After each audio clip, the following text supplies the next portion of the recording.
Here's the most important key points you need to know about my Rode NT1 setup before we hop into the video. First, the Rode NT1 mic sounds great for the price and is generally regarded as one of the best budget XLR mics out there, and I definitely agree with that from my time with it.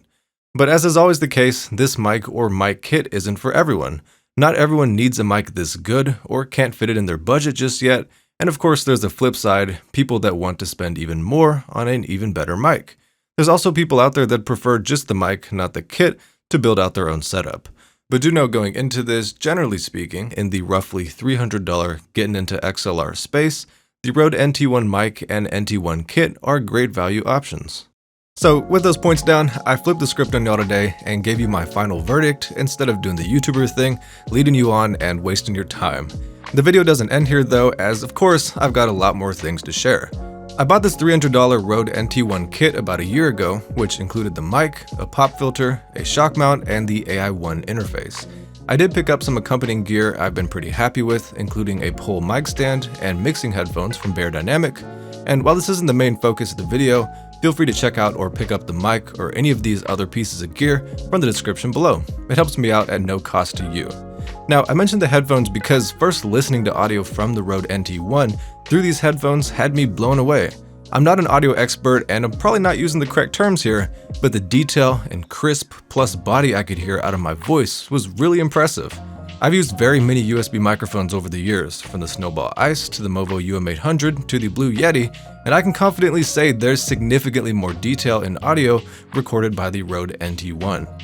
And the sound seems far more balanced tonally here too, as I've talked about in previous reviews. The Snowball always had a metallic or nasal tone to it, the Yeti skewed far to the low-end side, and the UM800 had significant high-end harshness. Audio from the NT1 feels very balanced and, as a result, easier to EQ or generally mess with. Oh, and as is always the case with mic reviews on my channel, I recorded this entire voiceover with the Rode NT1. But now let's listen to this guy in a different context, a song fully recorded using the NT1 plus the AI-1 interface. Handle this, I meditate, I know this ain't about me. Day on day, I make my plays, I know just where you creep. I know you try to knock me down, I rise above with ease. Kinda just about everything, you wanna be like me. I take care of my needs, don't worry a bit about me. Pass me one more cup and thank my pass me for those dreams. I hope that helped demonstrate this mic's quality in a music setting, and in the same spirit as the Yeti review I did a couple years back, I'm gonna very politely ask you to check out my latest music ventures. This song was from my very first album, Cloud Cover, that's out now on all platforms and full of various vibes. And if you're so very kind as to tap on those links in the description, that'll take you right to the album. Keep in mind that every song except tracks 3 and 6 were recorded with the Rode NT1. Honestly, a great asset if you're an artist considering this mic for music. Now let's talk a bit about upgrading from USB mics to XLR. If you're unfamiliar with the difference, think of it like this. Sound waves are analog, and XLR mics transmit the audio essentially as is to a device you need called an interface. That's where the conversion to digital audio takes place, and the interface communicates with your computer to feed that digital audio into your workspace.